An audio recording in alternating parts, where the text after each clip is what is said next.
يعني ايه 3D motion graphics؟ ويا ترى ايه الفرق بينه وبين ال 2D؟ تعالوا نبدأ سلسلة صغيرة من الفيديوهات نعرف منها كل المصطلحات والمفاهيم الأساسية اللي تخلينا نبدأ في عالم ال 3D motion graphics. أنا محمود كمال، موشن ديزاينر. يلا بينا.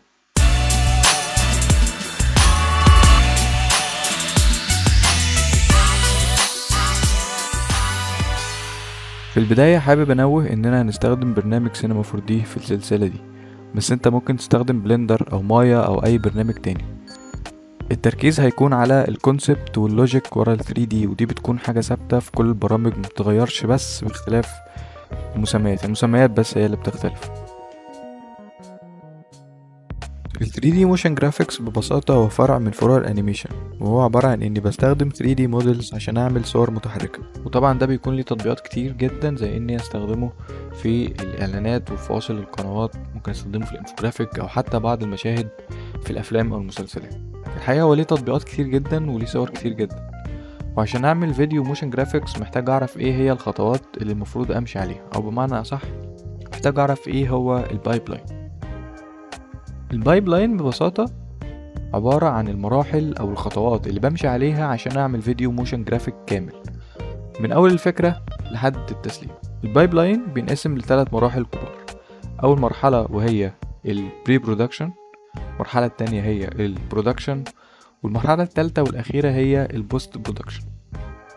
تعالوا نبدأ بالمرحلة الأولى البري برودكشن. أول حاجة وهي الفكرة اللي هيقوم عليها كل حاجة أنا هعملها. من غير الفكرة مش هيكون عندي فيديو أصلا، وأحيانا الفكرة دي مش بتكون حاجة واضحة قوي، فبتحتاج في البداية بحث وتطوير، وهي دي مرحلة ال R&D ال Research and Development. بعد كده بنحتاج نحول الفكرة دي لسكريبت مكتوب. بعد كتابة السكريبت بنحتاج نحول السكريبت ده لفيجوالز. بعدين الفيجوالز دي بتبقى عبارة عن ستوري بورد وستايل فريم. الستايل فريم الهدف منه ان نعرف اللوك اند فيل بتاع الفيديو، والستوري بورد عبارة عن سكتشات سريعة بعرف منها شكل الفيجوالز دي ممكن تكون عاملة ازاي، شكل الكومبوزيشنز، حركات الكاميرات، وكل التفاصيل دي بتكون في الستوري بورد. بعد ما بخلص الستوري بورد بدخل على مرحلة الانيماتكس، والانيماتكس ببساطة هي الستوري بورد بس بحطها على التايم لاين عشان اعرف وقت الفيديو هيكون قد ايه، هل هيكون عندي مشاهد سريعة، هل هيكون عندي مشاهد بطيئة. كل التفاصيل دي بتبان عندي في الانيماتكس. وهنا يبان لنا ان مرحلة البري برودكشن هي المرحلة اللي بيكون فيها تعديلات كتير وبيكون فيها مجال للتحسين والتطوير، وان دي المرحلة اللي هيتبني عليها كل حاجة بعد كده، فهنعتبر ان المرحلة دي هي حجر الاساس بتاع الفيديو. المرحلة التانية وهي مرحلة البرودكشن. مرحلة البرودكشن هي مرحلة التنفيذ الفعلي لكل الحاجات والسكتشات المبدئية اللي عملناها في مرحلة البري برودكشن. يعني نبتدي نعمل المودلز اللي هيقوم عليها الفيديو، بعدين المودلز دي ببتدي اديها الماتيريال بتاعتها، يعني هل ده ازاز، هل خشب، ايا كان الماتيريال بتاعته. بعدين بعد مرحلة الماتيريالز بتيجي مرحلة اللايت. في المرحلة دي بنحتاج ان احنا نستخدم لايت على حسب المشهد ده، هل هو مشهد داخلي، هل هو مشهد خارجي، هل هو الصبح، هل هو بالليل، هل هو ده الاستوديو، وهكذا. بعد مرحلة اللايت نيجي لمرحلة الانيميشن والريجنج. مرحلة الريجنج بتكون مرحلة مهمة جدا وتكاد تكون من أهم المراحل لو عندنا كاركتر أو لو عندنا ماشينز معقدة. المرحلة دي بتكون عبارة عن إننا بنعمل زي هيكل داخلي للشخصية اللي هنحركها، وبنعمل لها كنترولرز أو أجزاء صغيرة نقدر نتحكم فيها من خلال الكنترولرز أو البوينتس دي. وطبعا الكلام ده بينطبق على الاشخاص او اي كائن حي، مش لازم الماشينز. بعد ما عملنا ريجنج بنبدا في الانيميشن، وهي مرحله تحريك المشاهد اللي عندي سواء كانت شخصيات او اي اليمنتس تانية. اخر خطوه بقى في مرحله البرودكشن وهي الريندر. ولو اختصرنا المرحله دي في جمله، فالمرحله دي هي المرحله اللي بنحول فيها ال 3D سبيس اللي اشتغلنا عليه بالانيميشن بالماتيريال باللايتس بكل التفاصيل دي لمجموعه من الفريمز، او بشكل اوضح دي النتيجه النهائيه اللي عدت عليها كل المراحل اللي فاتت. بكده يبقى خلصنا مرحله البرودكشن. نيجي بقى للمرحله الاخيره وهي مرحله البوست برودكشن. دي المرحله اللي بتجمع فيها كل الشوتس اللي خلصت من مرحله البرودكشن مع بعض.